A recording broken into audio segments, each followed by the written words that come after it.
नमस्कार, मी बोलते नंदिनी अंकोलेकर। मी आज तुम्हाला दाखवणार आहे उपासाचा वरीचा तांदळाचा गोड शिरा। चला तर बघूया आपण त्याच्यासाठी काय काय साहित्य लागतं ते।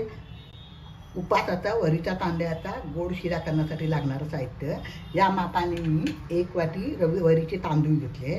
तेवढं तूप थोडंसं कमी घ्यायचं, तूप पाऊण वाटी मी तूप घेतलंय।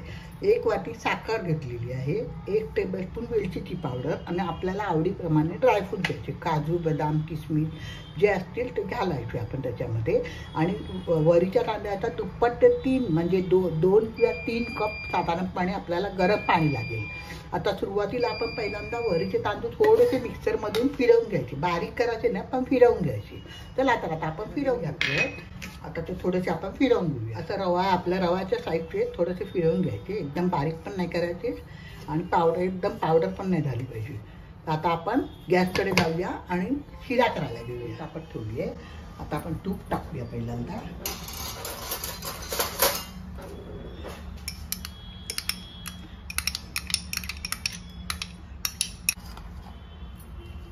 आता ह्या आपण थोडा रवा टाईप केलेला वरीचा तांदूळ याच्यात टाकायचा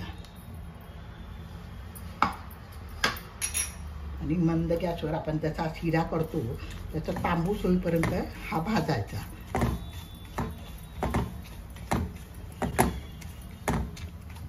2 मिनिटं झाली, आता त्याचा रंग बदललाय। आता ह्याच्यात मी ड्रायफ्रूट जरा फ्राय करून घेते।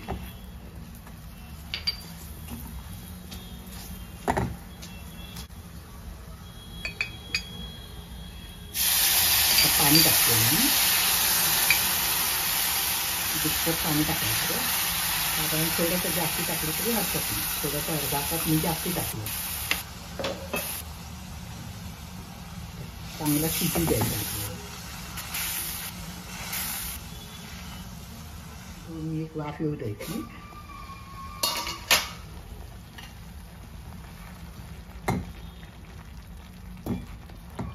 आता आपण त्याच्यात साखर टाकूया। साखर आपल्या आवडीप्रमाणे कमी जास्त करू शकतात।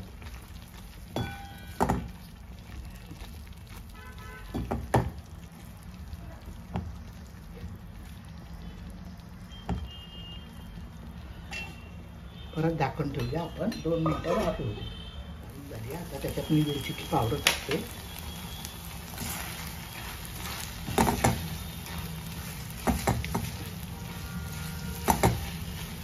मीठ मिक्स करायचा।